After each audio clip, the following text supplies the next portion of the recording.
Yes. So since the clock has just turned to 6:30, I think we need to start this evening's proceedings. And so I'm really, really pleased to be able to introduce everybody this evening our speaker, Professor François Déroche, who's come to us from France, from Paris, and who is going to talk to us about an orientalist Entente cordiale, the Royal Asiatic Society and the Société Asiatique in their early years. I'll just introduce Professor Déroche to everybody. He's currently professor at the Collège de France in Paris, teaching the history of the Qur'an. He's a specialist of Arabic manuscripts. So I think people in the room have obviously got a lot of interest in common with him, with a special interest for the history of the written transmission of the Qur'an and the history of the book more broadly in the Islamic world. You've been a member of the Bibliothèque nationale staff, then of the French Institute in Istanbul, before joining the Ecole pratique des hautes études, and you've published on, for example, codicology, early Qur'anic manuscripts as well. So I think that's enough from me. I think what we'd like to do is invite you to please come up and speak to us this evening. Thank you.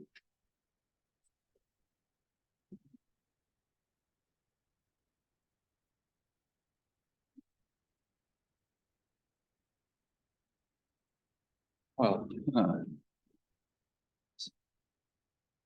so I'm very moved to be here tonight, and I was thinking first to wish you all a happy bicentenary. And since 200 years ago, it was there was a kind of movement of solidarity between orientalists in Europe and people sending their books to the new libraries of the society, which were newly funded, and objects for the museums. So I came with two small items to token of this very old friendship.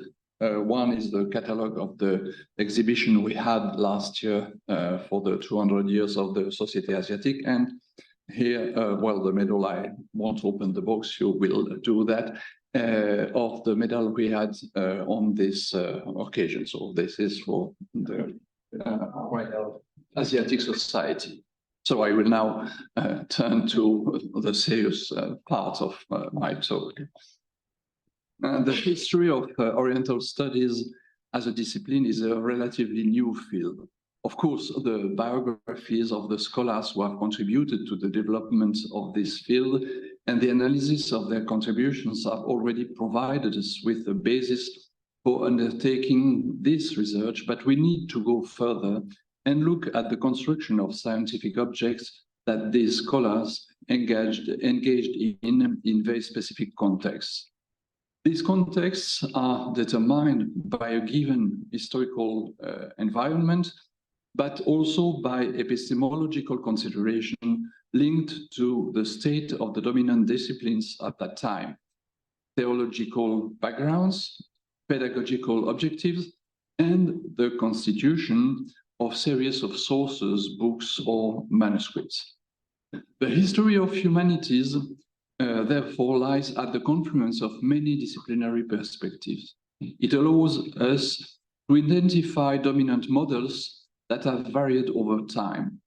Oriental studies at the beginning of the 19th century were very different, of course, from what we know today. They were strongly rooted in philology and continued a tradition in which theology was never very far away. While anthropology was still in its infancy, travel literature was a very normal part of the scholarly horizon at the time where the Asiatic societies were founded. There is no question of writing a history that would cover 2 centuries of shared history between our two societies. For reasons of brevity, I have chosen to focus on the long decade that roughly corresponds to the two successive presidencies of Antoine Isaac Sylvestre de Sacy, with the brief interruption represented by that of Jean-Pierre Abel Rémusat. It therefore covers the period from the 1st April 1822, the date of the meeting that marked the official start of the Société Asiatique's existence, to 1834, overlapping slightly with 35 for reasons of convenience. As it happens, 1834, as you know, is also the date of the publication of the last volume of the Transactions of the Royal Asiatic Society, which therefore marks, if you like, a milestone in the history of the British side of Orientalism. 1834 was also an important year in a completely different area. It saw the establishment of the Quadruple Alliance, the first step toward the Entente cordiale, hence my title. It is more difficult to make precise links with the Royal Asiatic Society of Bengal, which was ultimately the inspiration for the European societies that took the same name. In his opening address given on 1st April 1822, Sylvestre de Sacy pays an almost anonymous tribute to the work done by this institution in opening new avenues for research and expanding the literature on the Orient as a whole since its inception. However, although brief accounts of the Royal Asiatic Society of Bengal's activities appear in the first issues of the Journal Asiatique, they cease altogether during the following years. From its foundation, the list of members of the Société Asiatique was published regularly in the Journal Asiatique. Because of the customs of the time, we sometimes only have the surname without the first name or the town of residence, which makes the task of the historian somewhat difficult. The archives of the Société Asiatique, which are unfortunately incomplete, do not always make it possible to resolve the identity problems of the members whose names appear on this list. It is nevertheless interesting to carry out a census a decade apart in 1823, 1 year after the founding of the Société Asiatique, and in 1831. In 1833, the society had 188 members compared with 259 in 1831.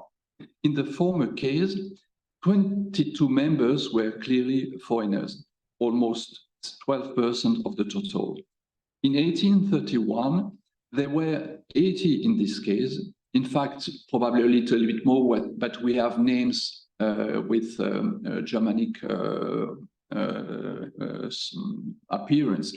There may be Alsatian or German, but as we don't have the first name, we don't know if they were French or German, and we don't have neither the city of origin. So it's except in cases like people who appear as Flügel, and so you know that well, it's the Flügel or Humboldt also.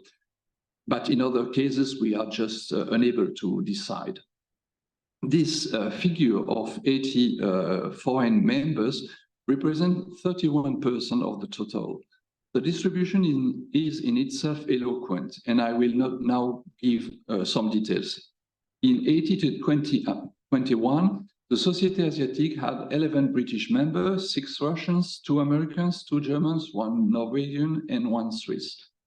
By 1831, the British had risen to 30, the German to 23, the Russian to 11, and the Norwegian to 2. The number of American and Swiss remained stable. In addition, there were also 5 Italians, 2 Austrian, 2 Dutch, as well as a Brazilian and an Iranian. In both cases, the British are clearly in the first place. It is true that substantial changes took place between 23 and 31. The number of countries appearing in this census almost doubled, and some that were poorly represented, such as Germany, now represented a substantial contingent, overtaking Russia which in 1823 was second in this ranking. I should add that the case of this country is a little bit unusual in that some of the representatives are clearly Europeans employed by the Russian government or living in Russia. In any case, the number of British members of the Société Asiatique, not far from 12% of the total, is quite striking. The list of 23 and 31 each offer a kind of snapshot.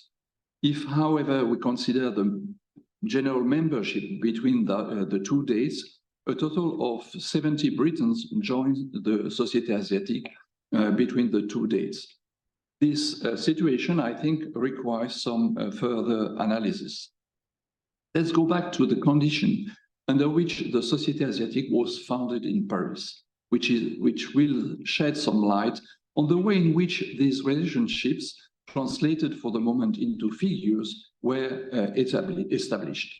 As we know, the date of the founding meeting was the 1st April, 1822.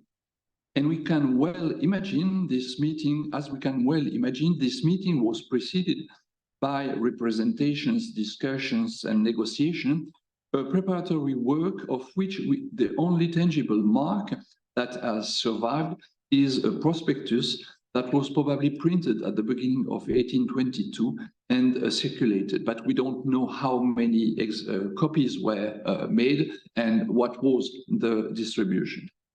In this text, we are told that the unnamed people who conceived the plan have been working on it for, I quote, almost 1 year. The recollections left by the actors or even by members of the early years of the Société who heard about this episode are very few. Jules Maule, who belongs to the second category, those of people coming later, but hearing about the early years, attributes authorship of the project to Count Charles Philibert de Lasteyrie, Jean-Pierre Abel-Rémusat, and Claude Fouriel. Of the three men, only the second, the sinologist, was an orientalist in the strict sense of the word. Lasteyrie was a publicist and agronomist, while Fouriel was a teacher of European literature at the Sorbonne. In another version, the same Maule still mentions the first two, Lasteyrie and Abel-Rémusat, but instead of Fouriel, he names Antoine Jean de Saint-Martin, who was a specialist of Armenian studies. A German student, for his part, mentions in the letter a project that would have been seen the light of the day as early as 1816, and would have been supported by three people I already mentioned, to whom he added the name of Baron Jean-Joseph Marie de Gérandeau, a philosopher and philanthropist, whom some consider to be one of the fathers of anthropology. In his words, in addition, a few exceptional names unnamed that would have taken also part in this genesis. As we can see, the Orientalists behind the project were not, as might have been expected, very numerous, and were not specialists of the Near East, the Arab world, which was the field of Sylvestre de Sacy, was at that time the master of Oriental studies in France. Yet, it was he who, on the 1st April, became the first president of the young Société Asiatique. He was then in his 60s, he was born in 1758, and built his reputation mainly on his work in Arabic and Persian. In addition to his highly erudite works, he published in 1810 a grammar of Arabic that remained a reference for a long time, as well a Chrestomathy, the first edition of which dates from 1806, a copy of it which he donated to the Royal Asiatic Society's library when it was founded. He was also showered with honors. He was a baron, a title given to him by Napoleon. He was a member of the committee that supervised the university during the early years of the Restoration after 1815. and had been a deputy for Paris during the Napoleonic years.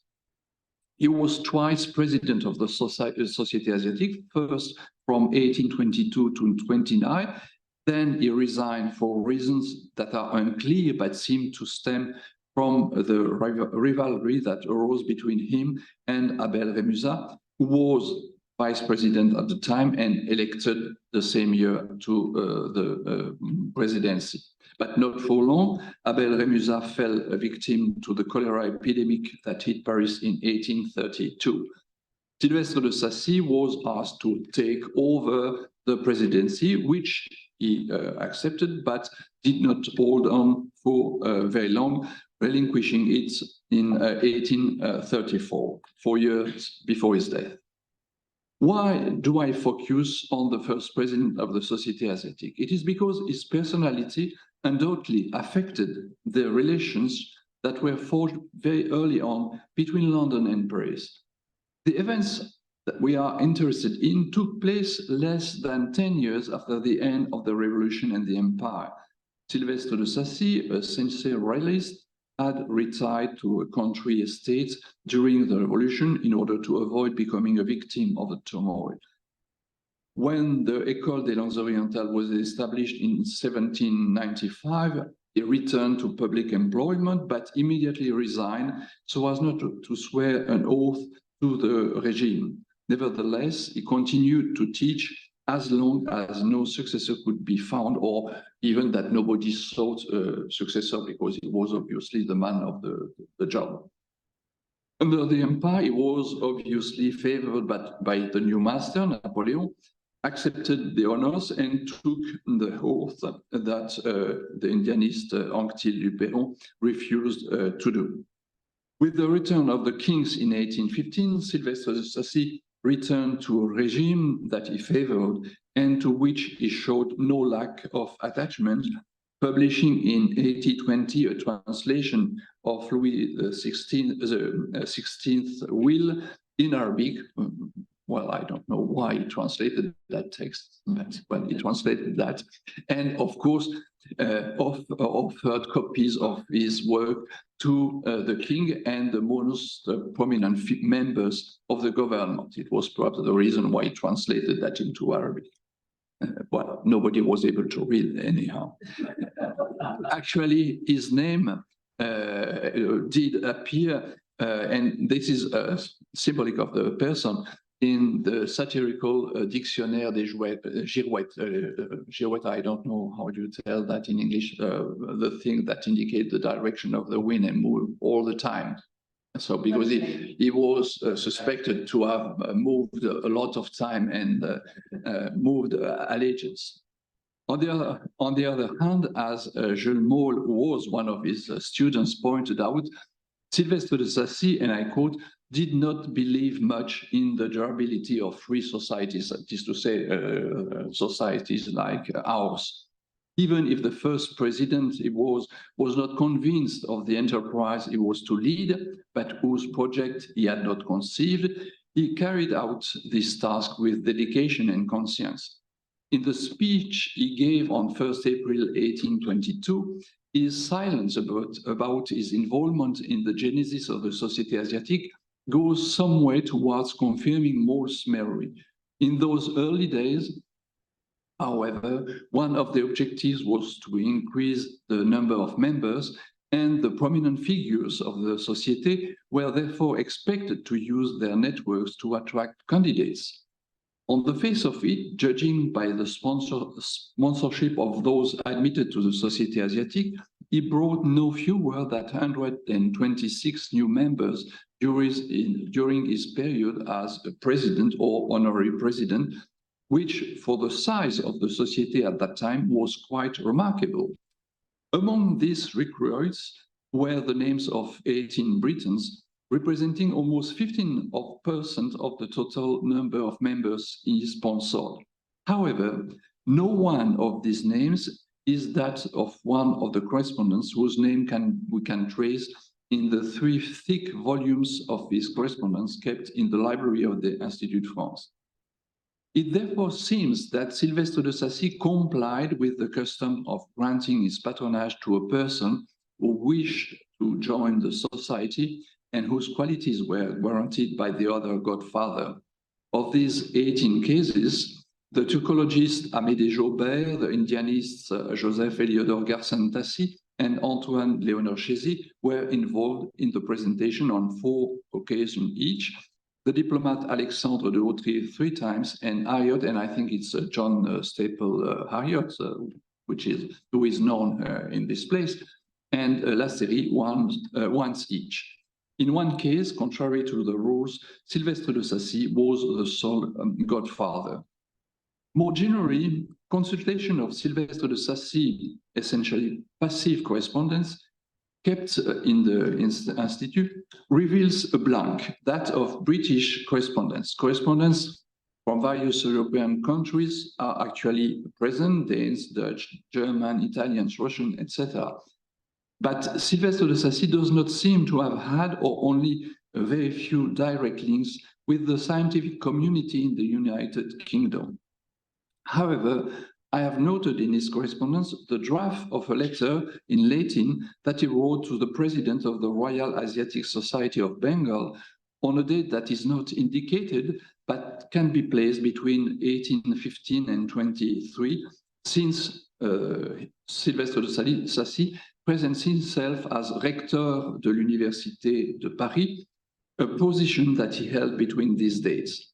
The subject itself is not very important, it's an exchange of books, but it shows that Silvestre de Sacy had links with this learned society, and this at a time, after all, fairly close to that of the founding of the 2 European Asiatic societies. As I noted previously, his opening address devotes some space to extol the work of the Royal Asiatic Society of Bengal, in an almost anonymous way.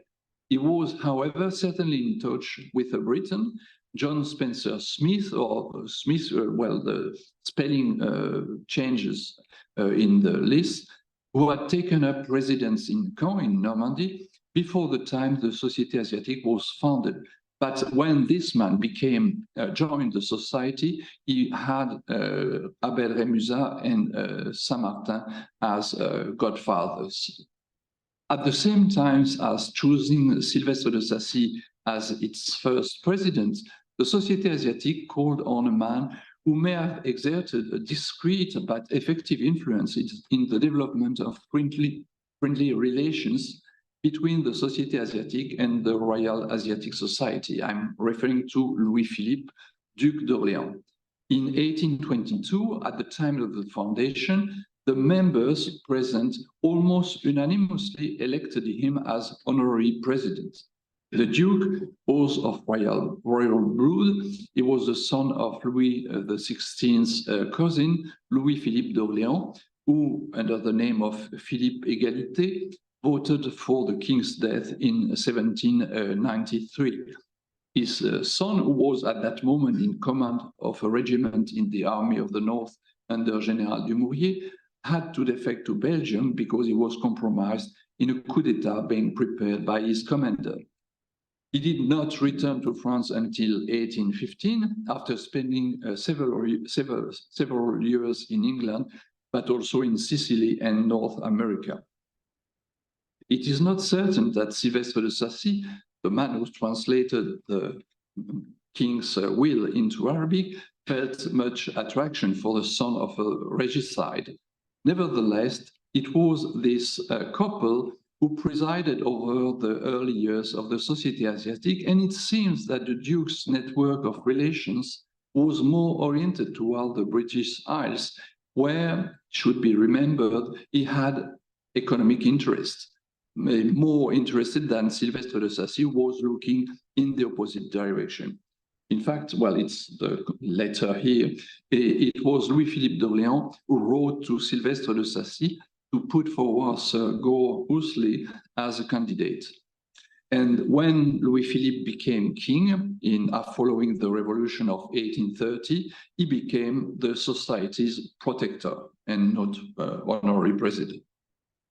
Let us now return to the place taken by British Orientalists in the Asiatic society, in the Société Asiatique, during its formative years. As I have indicated, the unfortunately incomplete archives of the Société Asiatique do not always make it possible to resolve all the problems of identity of the members. There were, as I said, 11 British members in 1823, 30 in 1831. It should be noted, however, that the reality is more complex due to disappearances. For example, the death of Alexander Humphreys in 1830, or the cessation of membership, for example, William Huttman, introduced in 1822 by Abel Remusat and Chesy, who no longer appears after 1828. I know that the man had some problem here, so I suppose that this may be linked with this episode. Over the whole period, 70 names are involved. It is difficult to propose a prosopography of these men and women because it was not just a male membership who joined the Société Asiatique at a time when European Orientalism was entering a phase of development that concerned not only the specialists themselves, but also a wider educated public who did not need to define themselves professionally. A duke was a duke and defined himself socially as such, unless, of course, he held public office. The Duchesse de Richelieu and the Comte de Mosbourg appear only as Duchesse de Richelieu and Comte de Mosbourg. But the Vicomte de Chateaubriand, the famous French writer, includes in his title of Minister of Foreign Affairs, and the Comte Pozzo di Borgo is positioned as Russian ambassador to the French court. So in that case, we can know more or less what it is. It is also possible that some of the members, as a form of elegance, chose to present themselves in a way that could confuse the issue. For example, on the list, Baron Alexandre de Humboldt, or in other words, Alexander von Humboldt, indicated that he belonged to the Institut de France, an affiliation that was French rather than German. So you could think that it was on the French side, but no. So you see that it's not always very clear. In the case of Humboldt, of course, we can find the solution, but who is this Favier or this Watson? We have only the second names. We don't know who they were. Having made these observations, I've tried to clarify the socio-professional identity of the British members of the Société Asiatique during the period I deal with. It reveals a distribution on which, not surprisingly, bears some similarities to what can be discerned on the French side. Members of educational institutions are particularly numerous. There are 19 of them, to which we can legitimately add a curator from the British Museum. The well-known universities are represented: Cambridge, London, Oxford, and in Ireland, Trinity College. But it is worth noting the presence of teachers from Croydon, in other words, from Addiscombe Military Seminary, and from East India Company College in Hayley. This expected feature is to some extent enlarged by the group of soldiers and members of the civil service of the India Company. The former, the soldiers, outnumber the civil service. There are 9 against 5, and the civil servants are 3, and to that 2 magistrates. Ecclesiastics are comparatively numerous. 10 of the British members of the Société Asiatique belong to this category. They may have been felt in tune with Sylvestre de Sacy comments about the, I quote, biblical society zeal in his opening address. The interest is, of course, not one-sided. In fact, it was entirely reciprocal. Several members of the Société Asiatique joined the Royal Asiatic Society, for example, Thomas Xavier Bianchi, Eugène Burnouf, Amédée Jaubert, Edme François Jomard, Stanislas Julien, Gerson Tassi, Claphaut, and of course, the president of the Société Asiatique himself, Sylvestre de Sacy. Many of them also offered books at the time when the Royal Asiatic Society's library was being set up. In the volume of 1829 of the Transactions, we note the donations made by Claphaut, but also Julien, César Moreau, Jean Théologue, Bianchi, Chésy, Garnson Tassi, and Sylvestre de Sacy, whose names are all followed by, as is the rule, by the letters FMRIAS as being member of the Royal Asiatic Society. To this names can be added also those of other members of the Société Asiatique who were not members of the Royal Asiatic Society, like Rangeret de Lagrange, De Brière, Garnier, and Baron Roger. In these early days of our two learned societies, the specificities of the communities in the two countries are reflected in the orientation given to the two publications. The comparison I have tried to make must be taken with caution insofar as the transactions of the Royal Asiatic Society have a different periodicity from that of the Journal Asiatique, which means that the corpuses are of different sizes. 369 articles appeared in the French journal, taking only into account the memoir, excluding the shorter papers. And I must add that it's a little bit confusing because in the memoirs you also have translation, which was one of the aims of the Société Asiatique to provide translations. But during the time they are presented as a memoir instead of translation, which is the name under which they appear after that 1831, if I remember correctly. In the transaction, 90 papers were published during the period I am interested in, and the Indian world, in the broadest sense, was not unsurprisingly given pride of place. 62% of the papers were devoted to it, whereas the Journal Asiatique had only 16% of its papers on this subject. Sinology, which I take also in a broad sense, is well represented in the Journal Asiatique with 21% of the memoir concerning this field, but the transactions also reserve a good place for it with 12% of the titles. This general orientation had been detected by the editors of the Journal Asiatique, who in 1823, in the announcement of the foundation of the Royal Asiatic Society, stressed that the latter's aim was, I quote, to encourage the study of the languages of India and of Chinese literature in particular, etc. End of quote. Indeed, this is also echoed in Colebrook's speech at the founding of the Royal Asiatic Society in 1823.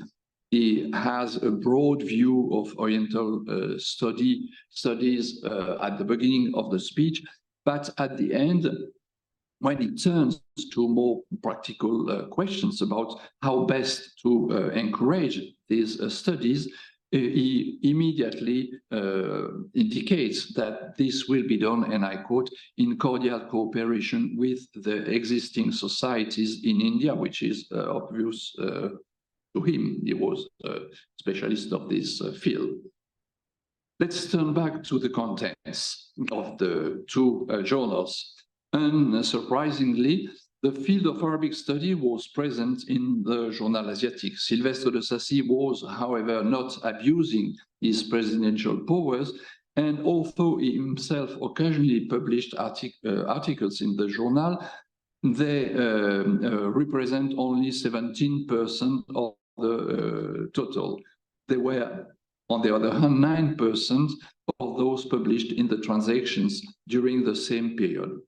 On both sides of the channel, fields such as Persian and Turkish, occupy a more modest place, 5% and 7% respectively in the journal Asiatic, 3 and 2% in the transactions, not to mention Southeast Asia and the Pacific area, which are barely represented at all. The vision of the perimeter of Oriental studies on each side of the channel has had possibly an influence on each journal's editorial orientations. The journal Asiatic, for instance, published 47 papers on the Caucasus, which represents altogether 12% of the memoir, when this subject is not addressed at all in the transaction, unless I miss some point. To sum up, over a comparable area of study, apart from the exception of the Caucasus, which maybe was not considered here as part of Oriental studies, the transactions have taken advantage of a highly developed Indianist network, whereas the Journal Asiatique aims to be more generalist, the 3 main topics, India, China, and Arabic, being at almost the same level. This does not mean that collaborations did not exist. Seen from Paris, I note that various authors who are members of the Royal Asiatic Society, well-known or less famous, are contributors to the publication, like Sanford Arnott, Henry Thomas Colebrook, Lieutenant Colonel George Fitzclarence, James Gray Jackson, and so on. The view expressed in the pages of the Journal Asiatique do, however, betray sometimes a certain parochialism.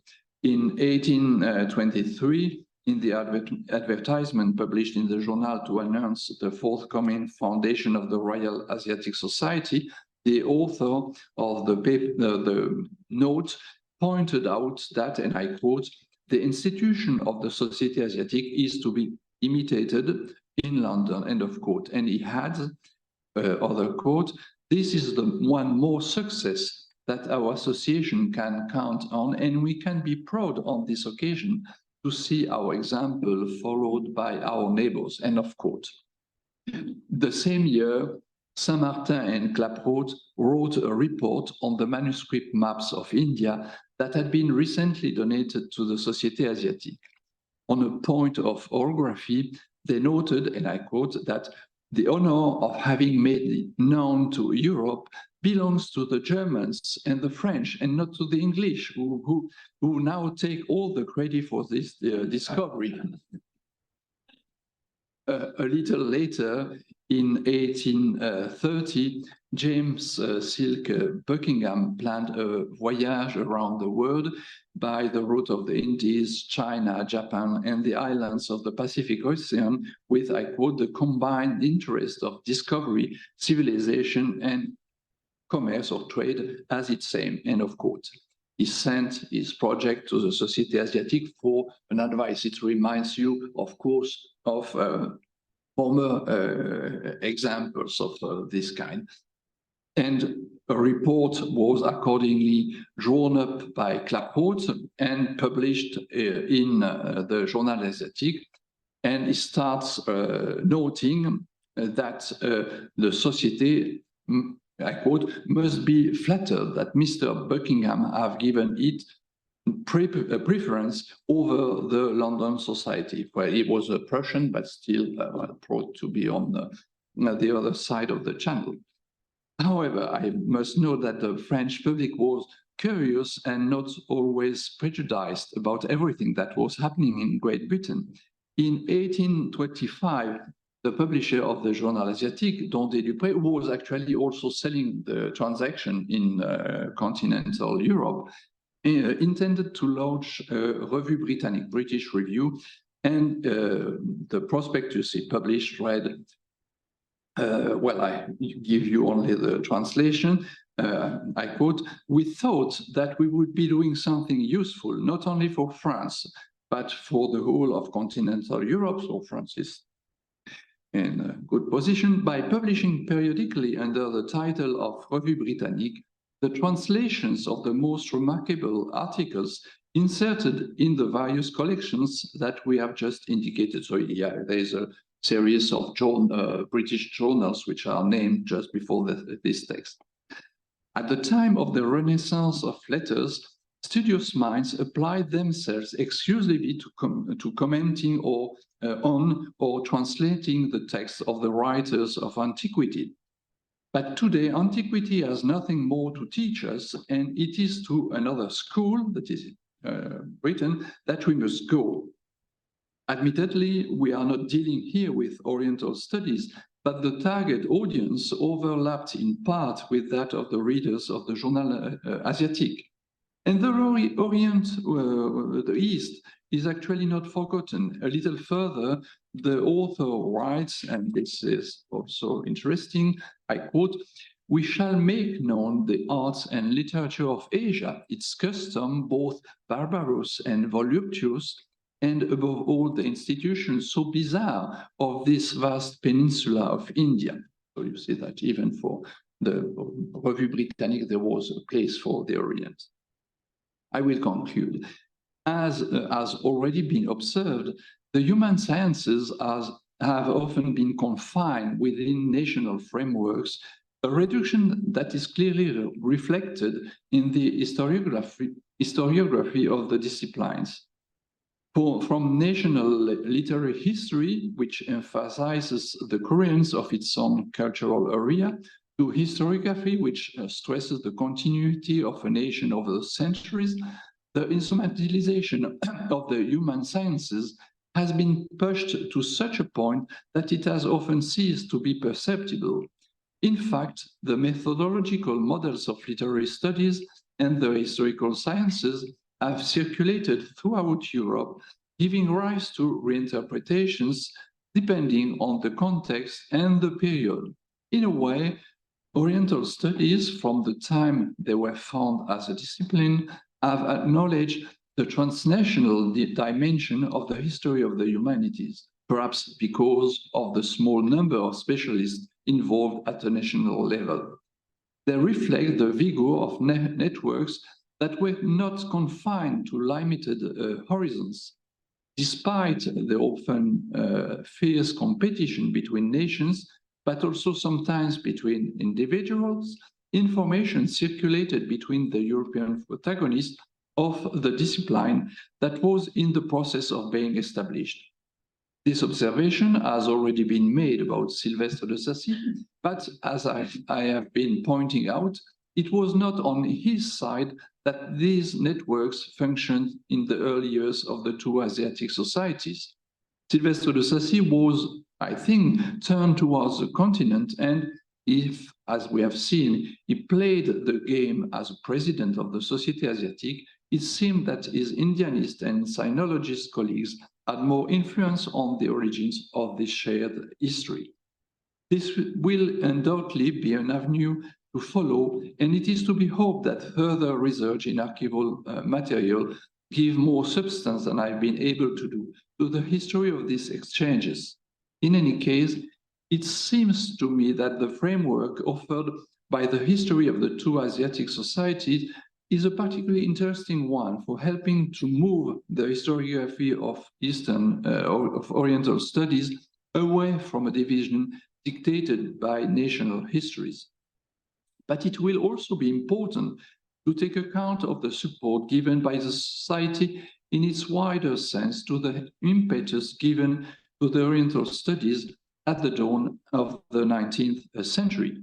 A reading of the list of members of the two societies reveals a similarity in the existence of a larger membership supporting these studies. This was actually reflected by a contemporary author, and I quote, "Today, and this result is due to 1,000 causes, all of which have led to progress, there's much more interest in the Orient than ever before.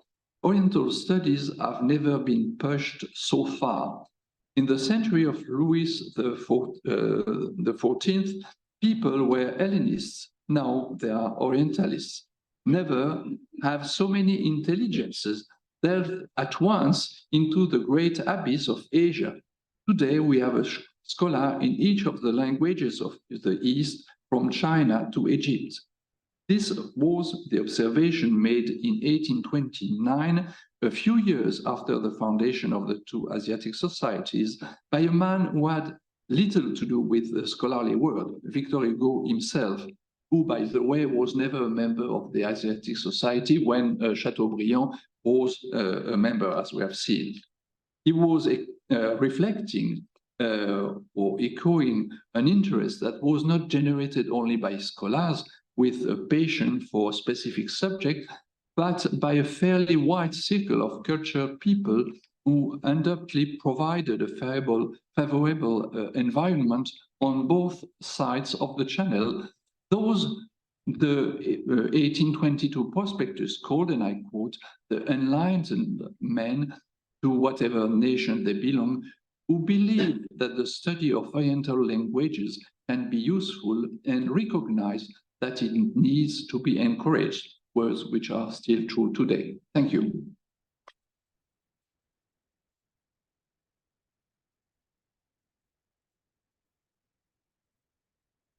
Thank you so much for that.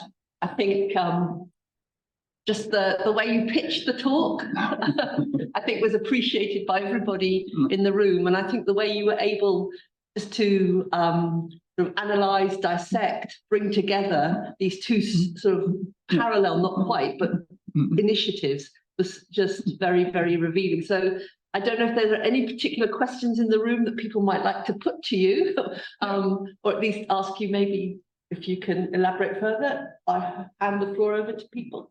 If there are any thoughts, questions, comments? Thinking.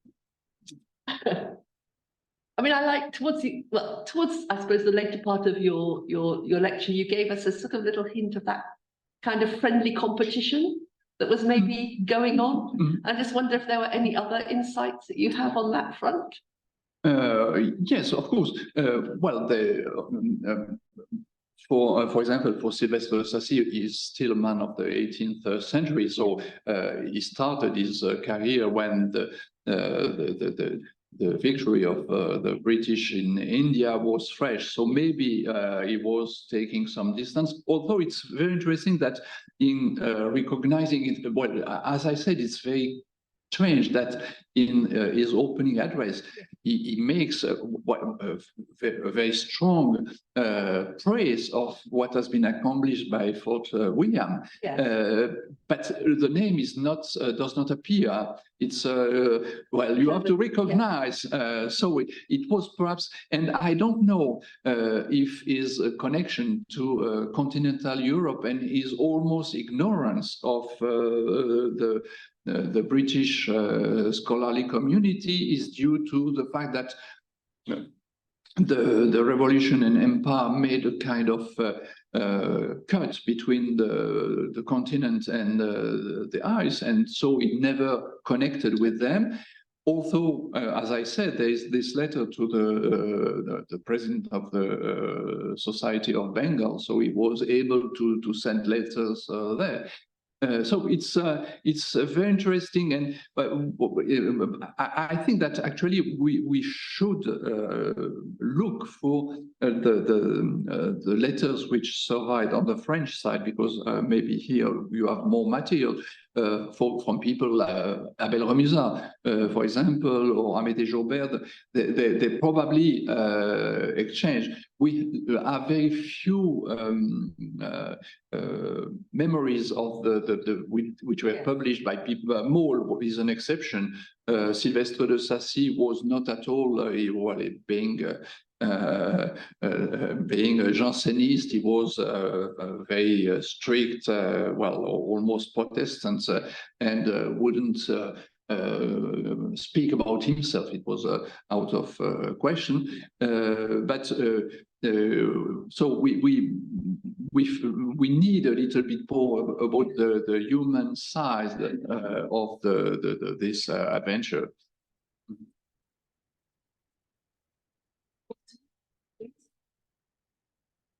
I was the candidate in the first place.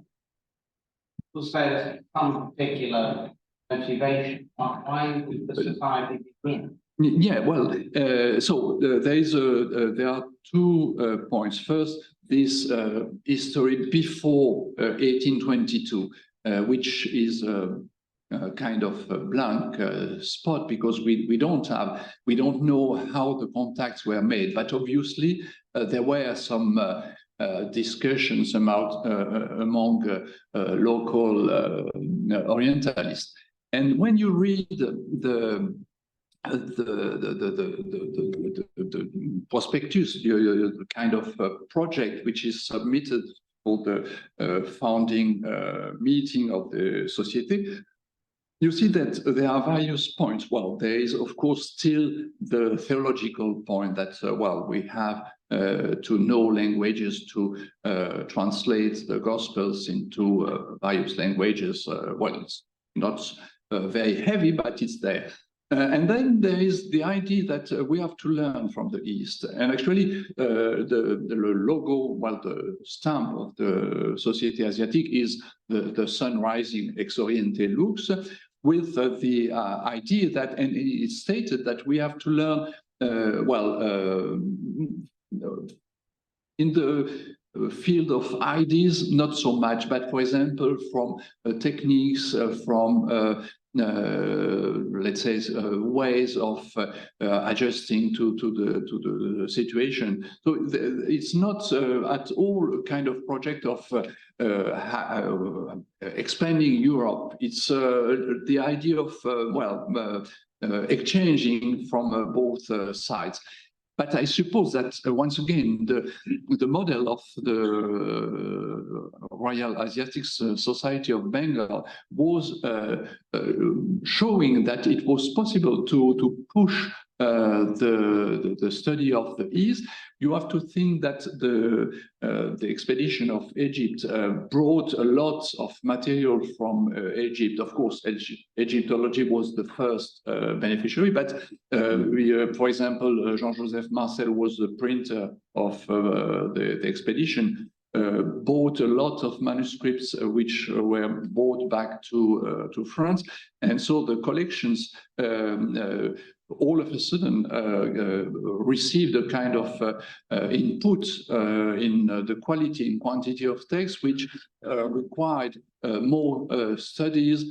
The access to colloquial Arabic, for example, before that date, it's mainly the job of the people who are sent as part of the diplomatic corps to the Levant. They learn the everyday language. But with the expedition, people like Sylvestre de Sacy have the impression that they are missing something, that well, they know classical Arabic, but something more can be added. And I know that in the Journal Asiatique, we have various papers on colloquial Arabic by French or by people from the Levant who were teaching in Paris. So it's I would say that the adventure of the Royal Asiatic Society of Bengal is to bring an East which were more, let's say, abstract in a more practical dimension, and giving some place to the people who are in touch with the modern day, that is to say early 19th century reality in India, but also in the Levant or in China or anywhere.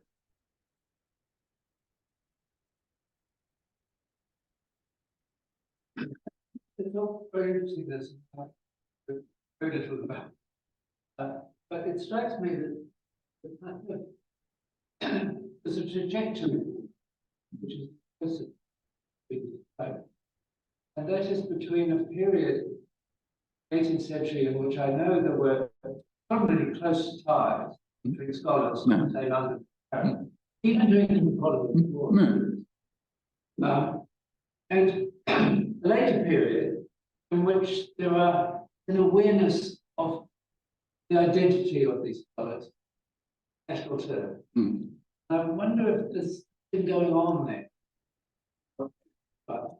between those Yes, well.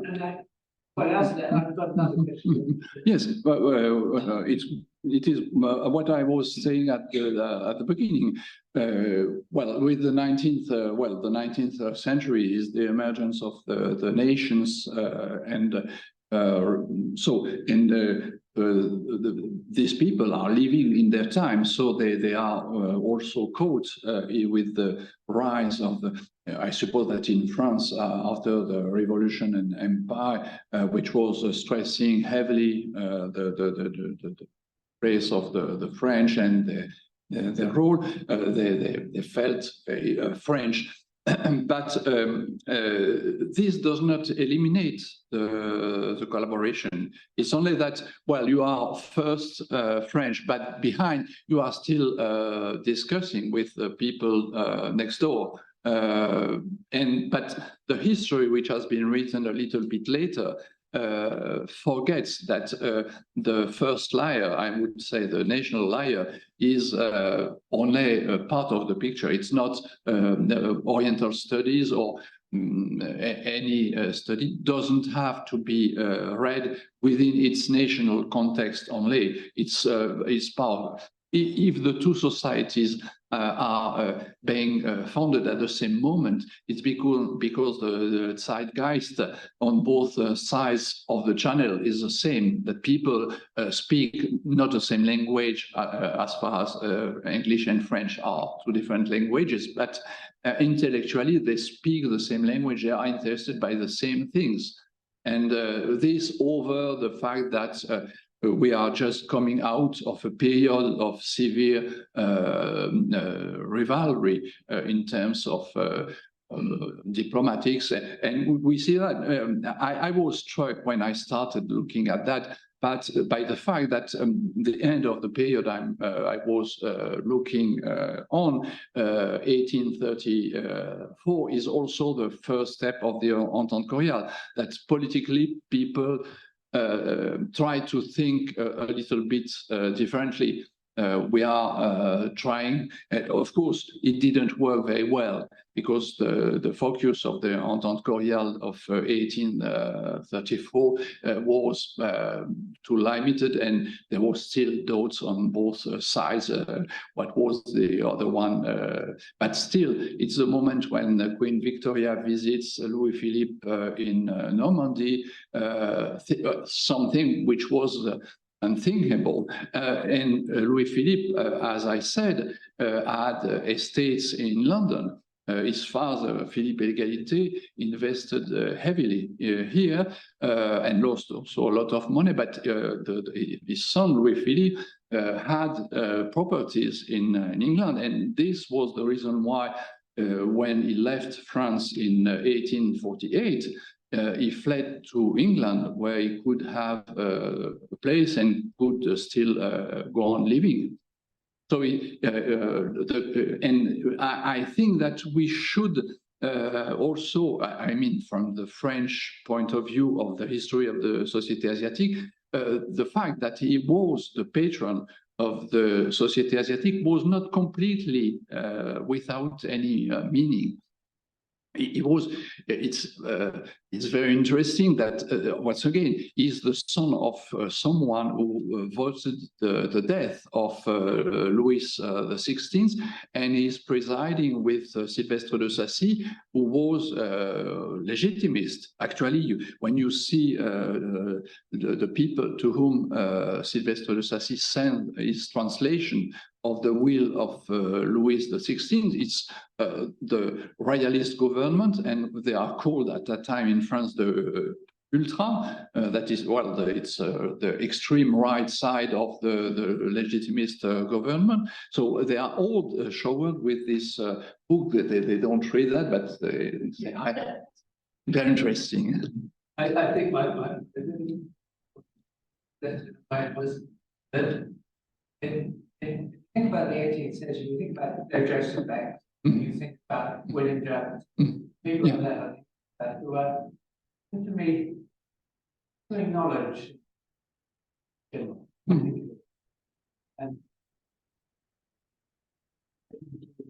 find out more and to understand all sorts of things. then you think about what is characteristic related as with the foundation itself, the difference in emphasis, the importance of India, the importance of Indian in the relationship, I think.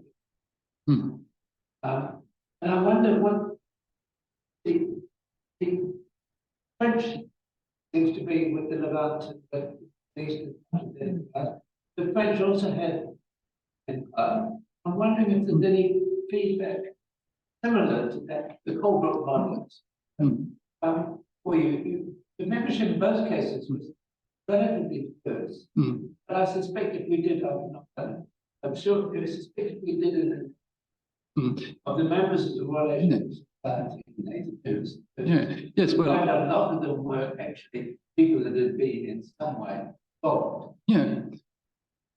Well, but think, of course, the French also are an empire, but it starts a little bit later, because at the end of in 1815, it's almost nothing.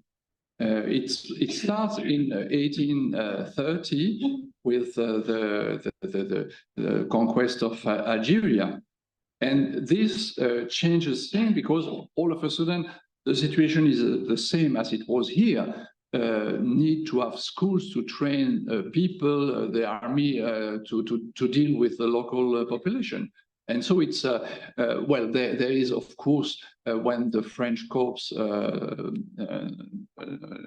lands in Algiers, there is an Arabic proclamation to the people. Translator, Sylvestre de Sacy. Language, of course, classical Arabic. I suspect that it was not exactly what the local people would be, but he was there. But after him, people start to train.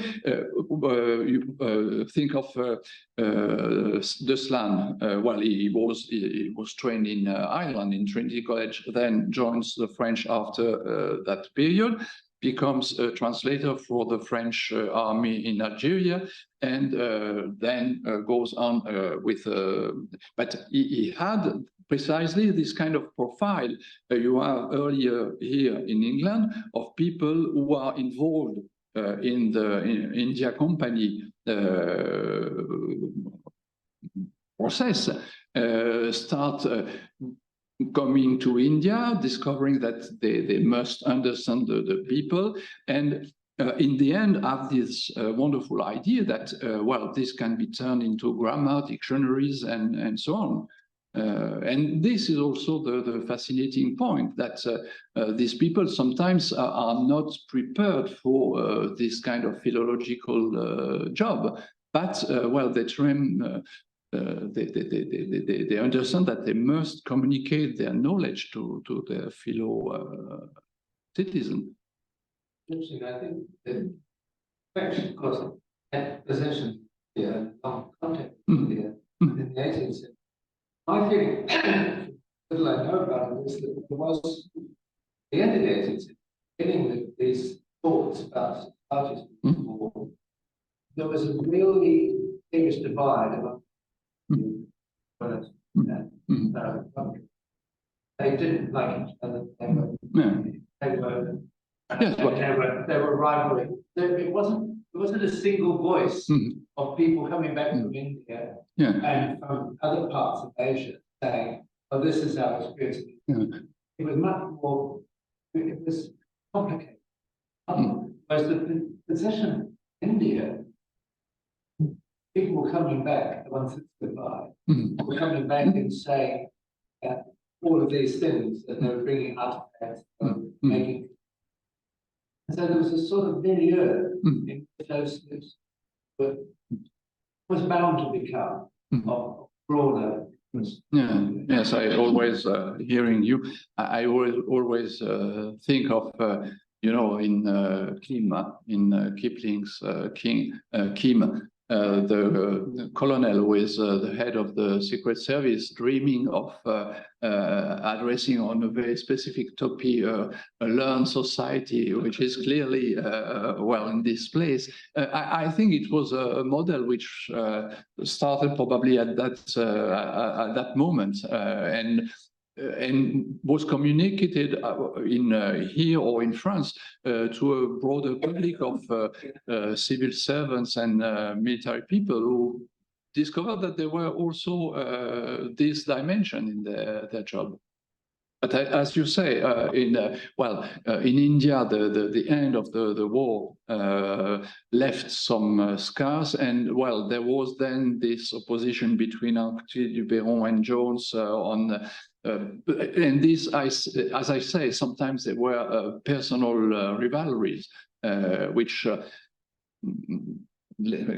came in front of anything, because, well, they were competing in some way. But, well, unfortunately, it was not always the case. We're almost out of time, just because I'm sure people would like to have a drink after the talk. But just one very last question. Obviously, you said about the French going into Algeria in the 1830s, but they're also, aren't they, in the 1850s, beginning to control territory in China.